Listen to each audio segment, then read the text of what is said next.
नमस्कार, आप देख रहे हैं हेडलाइंस 24 समाचार चैनल। आइए रुक करते हैं आज की खबरों की ओर।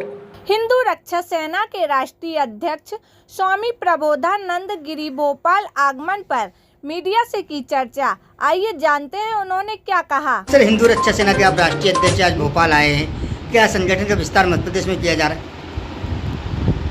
हिंदू रक्षा सेना का काम तो बहुत दिनों से चल रहा है, लेकिन विधिवत गठन की प्रक्रिया हमने मध्य प्रदेश में प्रारंभ की है। तो हमने मध्य प्रदेश के अध्यक्ष आशीष तिवारी जी को बनाया है और युवा का प्रदेश का अध्यक्ष रामजी दुबे को बनाया है।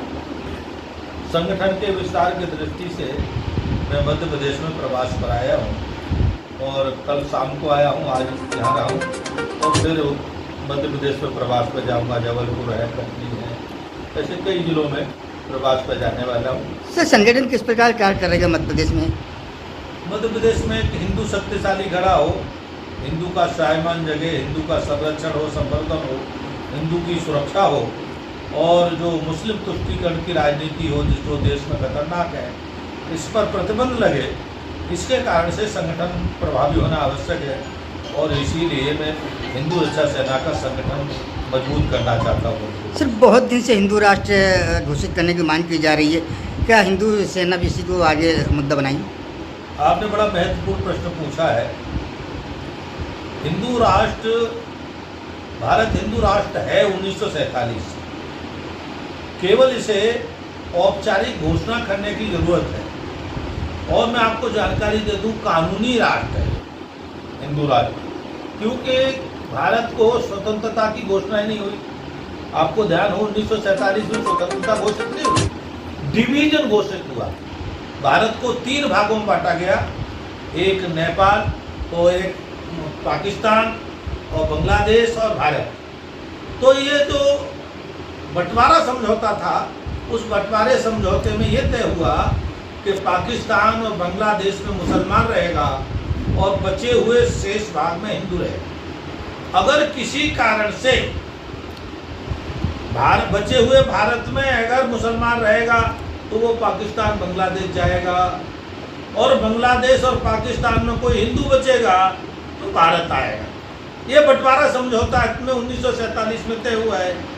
तो ये तो कानूनन तय है कि भारत हिंदू राष्ट्र है, हिंदू राष्ट्र था, हिंदू राष्ट्र रहेगा और हिंदू रक्षा सेना प्रबल तरीके से पिछले 8-10 साल से मांग करती आ रही है कि भारत के नेताओं को हिंदू राष्ट्र की घोषणा करनी चाहिए और हिंदू राष्ट्र की पूरे विश्व को, भारत को मान्यता देना चाहिए, क्योंकि सभी का के अपने अपने देश हैं, ईसाइयों का है, मुसलमानों का है, लेकिन हिंदुओं का कोई देश है क्या?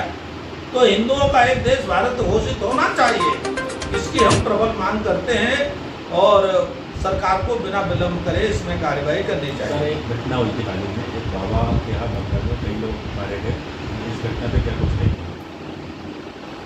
देश में बाबाओं के नाम से, फर्जी बाबाओं के नाम से भीड़ आई हुई है, जिन्हें अपने शास्त्र में कालनेमी कहा जाता है। कालनेमी क्या है? बात करेंगे सनातन की, धर्म की, लेकिन काम जो वो करते हैं सनातन के खिलाफ काम करते हैं। ऐसे लोग फर्जी बाबा होते हैं, किसी परंपरा से नहीं होते, वो स्वयंभू बन जाते हैं और जनता को बेवकूफ बना करके केवल व्यापार करने का काम करते हैं, धर्म में व्यापार का काम करते हैं। ऐसे ही उत्तर प्रदेश में एक सूरजपाल नाम का आदमी सूट बूट टाई लगाकर अपने को भोले बाबा नाम घोषणा करके, जब उसका असली नाम सूरजपाल है, और बड़ी मात्रा में जनता को बहका करके सत्संग के नाम पर लोगों को इकट्ठा करता और अपने चरणों की धूल देने के नाम पर ड्रामा करता।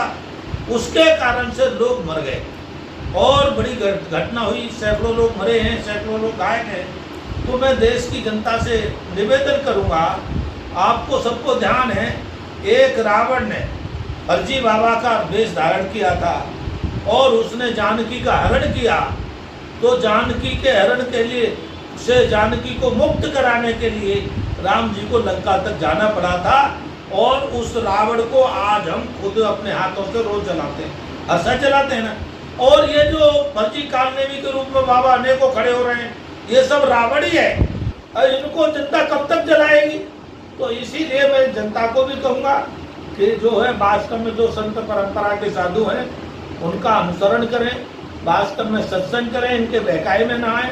और शासन प्रशासन से भी मैं आग्रह करूँगा कि जो फर्जी बाबा है, स्वयंभू बाबा हैं, आजकल स्वयं बहुत बड़े महात्मा बड़े बड़े लोग बैनर लगा के घूम रहे हैं, उनके खिलाफ कड़ी कार्रवाई होनी चाहिए, उनकी जांच होनी चाहिए कि आप किस गुरु परंपरा से हैं, आपने कौन सा अखाड़ा है, कौन सा मत संप्रदाय है। और अगर ये न लाए तो साधु के वेश पहनने पर प्रतिबंध लगना चाहिए। कोई भी साधु संतों का वेश पहन करके कोई किसी के साथ छलावा ना करे, जनता छल ना जाए। गुरुदेव, आप भी महामंडलेश्वर है, जूना अखाड़े से जुड़े हुए हैं, क्या अखाड़े इसमें पहल करेगा? ऐसे फर्जी बाबाओं के खिलाफ अखाड़ा कोई चल नहीं रहा। आपने ठीक पूछा है, और इसके कारण से सारे अखाड़ों में ये फर्जी बाबाओं के जो कालनेमी बाबा है उनके लिए चिंता का विषय बना है। और अखाड़ों ने मिलकर के काम अखाड़ा परिषद को सौंपा है, और अखाड़ा परिषद ने उनकी सूची बनाने का काम शुरू कर दिया है। और मैंने कल ही समाचार पढ़ा है कि लगभग 50 की तो उन्होंने सूची बना ली, और जितने देश में से फर्जी घूम रहे हैं उनकी सूची तैयार हो रही है, और बाकायदे डिक्लेरेशन होगा, अखाड़ा परिषद डिक्लेरेशन करेगी, और कुंभ में उनको किसी भी कीमत पर प्रवेश नहीं करने दिया जाएगा। इस पर समस्त अखाड़े और अखाड़ा परिषद इस बार गंभीर हो गए, क्योंकि इसमें होता क्या है, बदनाम सनातन होता है, बदनाम साधु होते हैं। वो साधु संत होता नहीं, लेकिन साधुओं का नाम लेके, बाबाओं का नाम लेकर के बदनाम करते हैं, जिससे जनता भ्रमित होती है। फिलहाल के लिए इस खबर में इतना ही। बने रहे हेडलाइन 24 समाचार के साथ। नमस्कार। ऐसी खबरों में बने रहने के लिए हमारे चैनल को लाइक, सब्सक्राइब जरूर कीजिए।